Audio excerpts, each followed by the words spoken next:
కదూ?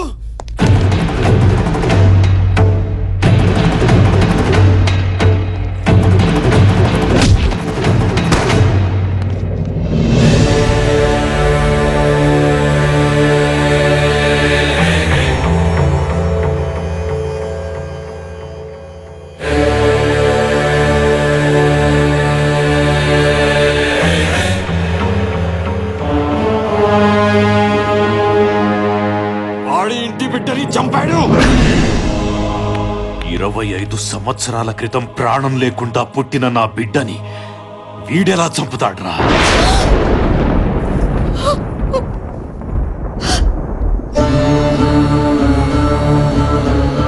జనం కోసం, ఈ ఇంటి కోసం వాడు బతికే ఉన్నాడు, వస్తాడు అని అబద్ధం చెప్పాను. బిడ్డ చనిపోయినప్పుడే సగం చచ్చాను. శత్రువు క్షమాభిక్ష పెట్టినప్పుడు పూర్తిగా చచ్చిపోయాను.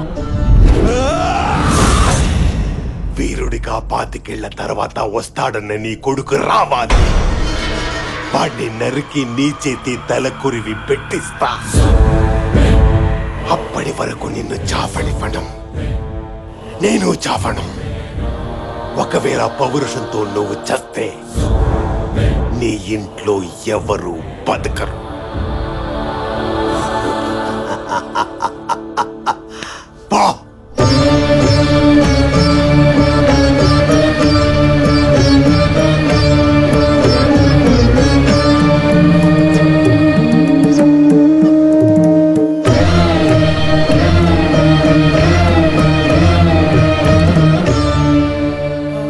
ప్రతి సంవత్సరం చినరాజా పుట్టినరోజని మీరందరూ పండగ చేసుకుంటుంటే నేను లోపల పిండం పెడుతూ బతికాను.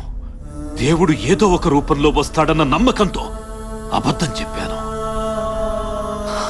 దేవుడే వచ్చాడు. వారసత్వ లక్షణం రక్తం నుంచి కాదురా, మంచి చెయ్యాలన్న తత్వం నుంచి వస్తుంది. నీ రక్తం కాకపోవటం ఏంటలుడు, వాడు నీ బిడ్డనయ్యా.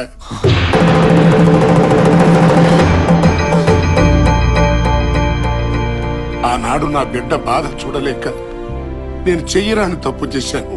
ఈ రోజు చాలా మంచి రోజమ్మా. పండంటి మగబిడ్డను కంటావు. వద్దు నాన్న, ఆడపిల్లే కావాలనుకుంటున్నాను. ఈ గొడవల వల్ల ఏం మిగిలింది నాన్న? ఆయనొక్కడు తప్ప. రేపేదైనా జరగరాంది జరిగితే ఏదో ఓ రోజు ఈ బిడ్డని కూడా రక్తపు ముద్దలా నా కళ్ళ ముందు పెడతారు. కన్న తల్లిగానే భరించలేను. నా బిడ్డ కోరిక నిజం చెయ్యాలి అంటే ఈ వంశంలో పుట్టే బిడ్డ శత్రువును చంపేవాడు కాదు, శత్రుత్వాన్ని ఆపేవాడు కావాలి. యుద్ధం చేసేవాడు కాదు, యుద్ధాన్ని ఆపగలిగేవాడు కావాలి. వాడు ఈ ప్రాంతంలోనే పెరుగుంటే చంపడమో చావటమో రెండే తెలిసేవి. కానీ వాడికి ప్రాణం విలువ తెలియాలి, బ్రతుకు విలువ తెలియాలి, ఆకలి విలువ తెలియాలి, కష్టం తెలియాలి, కన్నీటి విలువ తెలియాలి అని అనాథాశ్రమంలో పడేస్తే అల్లారు ముద్దుగా పెరగాల్సిన వాడు అనాథగా అల్లాడిపోయాడు. 10 మందికి వెండి కంచాల్లో అన్నం పెట్టాల్సిన వాడు అన్నం కోసం ఆకలితో ఎదురు చూశాడు. పట్టు పరుపుల మీద పడుకోవాల్సిన నా బిడ్డ ఫుట్పాత్ల మీద పడుకున్నాడు.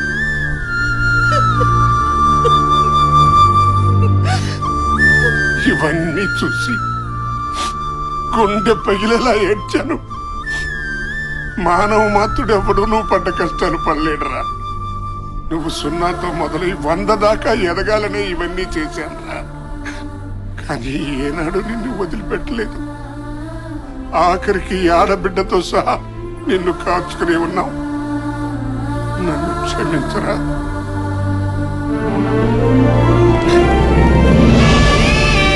నన్ను క్షమించరా మనవడా, క్షమించు.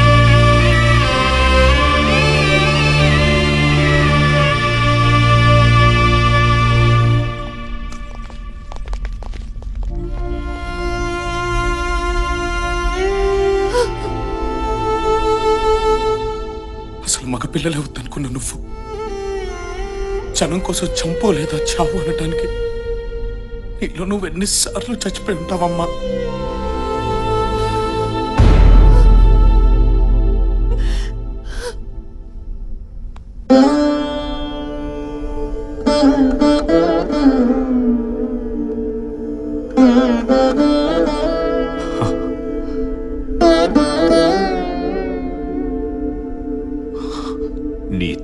ఆశయం నుండి పుట్టిన వాడివి. ఇప్పుడు నాకు నీలో 70 ఏళ్ల చరిత్రని తిరగరాసేవాడు కనిపిస్తున్నాడు. 25 సంవత్సరాలుగా నేనెదురు చూసింది, నీ తల్లి ఎదురు చూసింది, బిడ్డల్ని పోగొట్టుకున్న ఈ జనం ఎదురు చూసింది ఈ రోజు కోసమే. నీకు నచ్చేది, జనం మెచ్చేది చెయ్యి.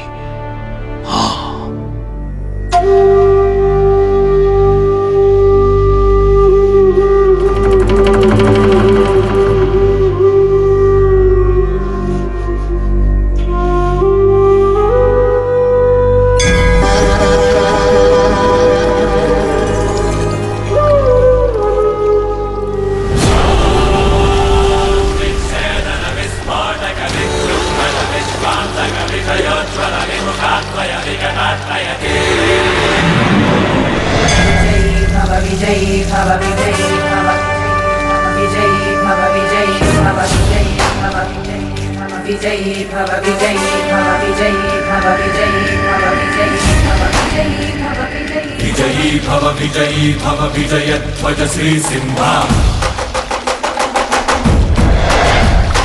विजयी भव वीर्य शौर्य विक्रम जलधि सिंह विश्वंभर श्रेयान्तक विषकण्टक विध्वंसक हरिकुञ्जर मदभञ्जन रणरञ्जन सिंह मुदिरोज्ज्वल नेत्राञ्चल क्रोधानल पीलाकुल रिपुमण्डल कृतहाहारम रञ्जित शरसिंह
జై కొట్టిన జనాల ముందే వాడి తల కొట్టాలి.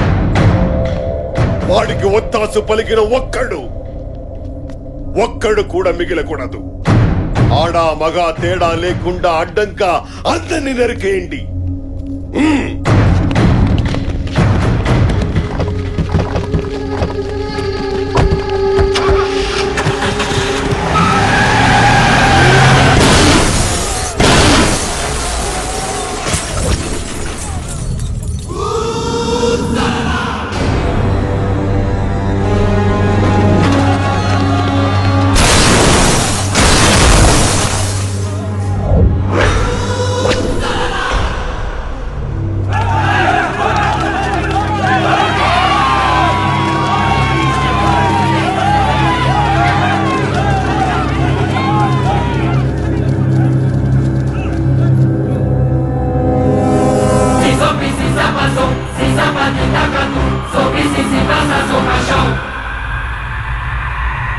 నన్ను చంపడానికే బతుకున్నావని నీకు 25 ఏళ్లగా తెలుసు.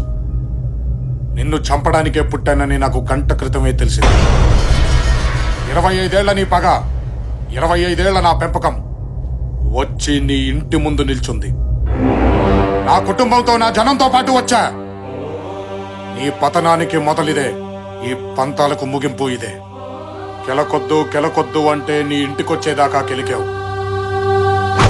ఇప్పుడు ఆపుకో. నీ అనుచరులు గోడ దూకి పారిపోకుండా ఆపుకో. నీ గుండె ఆగిపోకుండా ఆపుకో. నీ ఇంట్లో నా జెండా దిగకుండా ఆపుకో. ఏయ్ బసవా,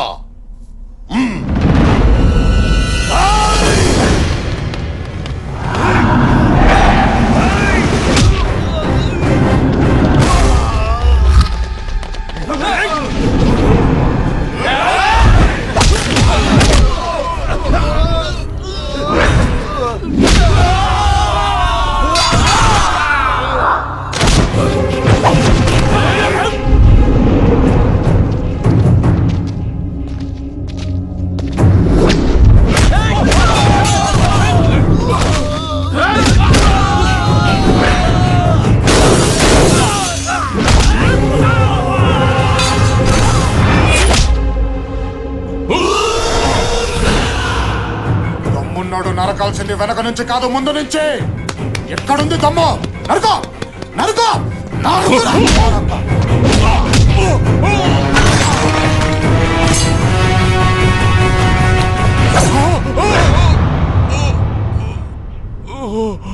చావు భయం ఎలా ఉంటుందో ఇప్పటికైనా అర్థమైందా? భయంతో వణికేవాడు చావుకి పనికిరాడు. వా బతుకో.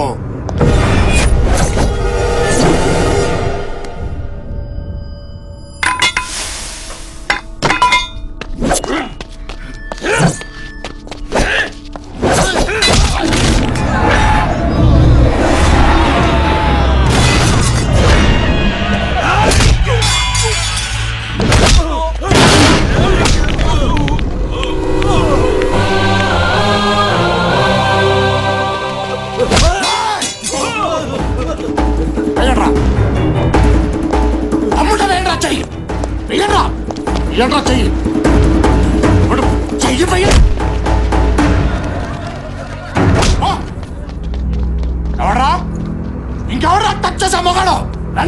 టచ్ చేయి తమ్మున్నాడు ఎవడనుంటే రండ్రా. నానా తిప్పురానా మీసం, కొట్టునానా తోడ, పాతురానా చెండ, ఎవడొస్తాడో చూస్తాను నేను. రండి ఎవడనున్నాడో మొగాడు.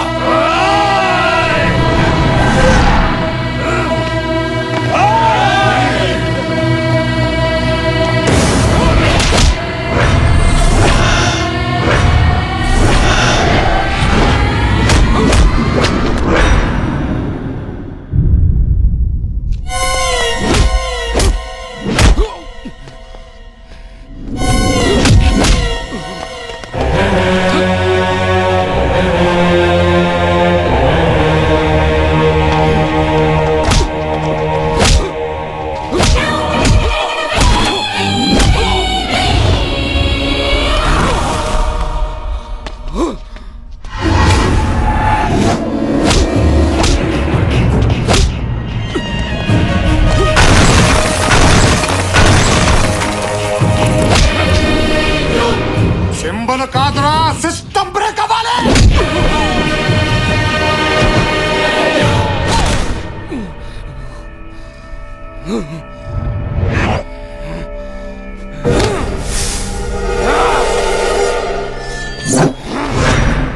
దమ్ము పట్టుకున్న కత్తిలో ఉండదురా, రక్తంలో ఉండాలి.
నరుకో.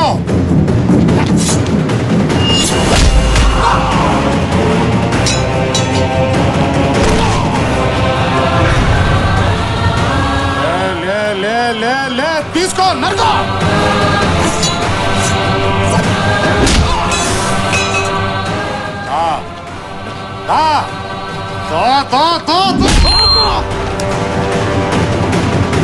చంపో చంపో.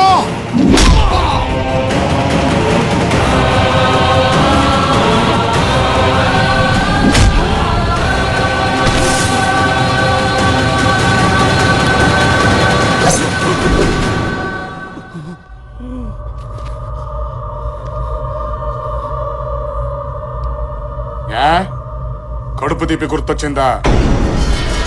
నువ్వు చంపిన బిడ్డల్ని కన్న వాళ్ళకి కడుపు తీపి లేదా? నీ బిడ్డలేవో అమ్మ కడుపుల్లో నుంచి, వీళ్ళ బిడ్డలేవో నీ కాళ్ళ చెప్పుల్లో నుంచి పుట్టారా? నా దృష్టిలో యుద్ధం అంటే గెలవడమా ఓడడమా, అంతేగాని చంపటమా చావటమా కాదు. ఈ రోజు నీ కొడుకుని తీసుకెళ్లి వాడికి ఓపుకున్న రోజు పంపించు. అది 10 గంటలైనా 10 రోజులైనా 10 నెలలైనా 10 ఏళ్ళైనా సరే. గంట ముందు ఫోన్ కొడితే నీ ఇంటి ముందు మంచం వేసుకొని కూర్చుంటా. చరిత్ర చరిత్ర అని నీలిగేవు. గేటు దగ్గర మొదలు పెడితే గడప దగ్గరకు వచ్చేసరికి ముగిసిపోయింది నీ చరిత్ర. పట్టుమని 10 నిమిషాలు పట్టలేదు నాకు. అదే నేను గంట కాన్సన్ట్రేట్ చేస్తే ఊహించుకో. దీనికోసమా 25 ఏళ్లగా నువ్వు ఎదురు చూసింది? దీనికోసమా నువ్వు ఇంత హింస సృష్టించింది? ఛీ!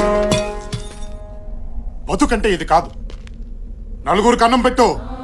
నువ్వు చచ్చినా 4 ఏళ్ల పాటు చెప్పుకుంటారు. నలుగురు నాదుకో, 4 తరాల పాటు గుర్తు పెట్టుకుంటారు. నలుగురు మంచి కోరు, 4 దిక్కులు బతుకున్నంత కాలం ఉంటావు. అది బతుకంటే. ఆ దేవుడు నీకు ఇచ్చిన వరం ఏంటో తెలుసా? నీ వయస్సు. అందుకే వదిలేస్తున్నాను. వా బతికే.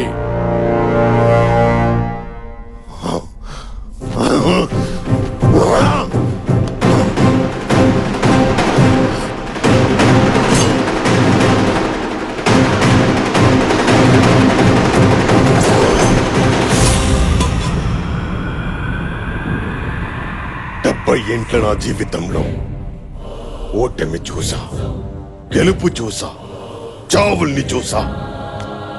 కానీ మొట్టమొదటిసారి ఒక మగాడిని చూసా. అహం బ్రహ్మాస్మి అని విర్రవీగిన నా పగని గెలిచావు. నరనరాల్లో నిండిపోయిన నా పగని గెలిచావు. చంపాలన్న అహం నాది, ఆపాలన్న ఆశయం నీది. అహం కంటే ఆశయం గొప్పది. నువ్వే కరెక్ట్. కుటుంబంలో మగాళ్ళు ఎంతమందైనా పుడతారు, కానీ గెలిచే మగాడు ఒక్కడే ఉంటాడు. నీ బిడ్డ మగాడ్రా. నీ వంశంలో ఆత్మలన్నీ కలకలసి రూపం పోసుకున్న దమ్మున్న మగాడ్రా.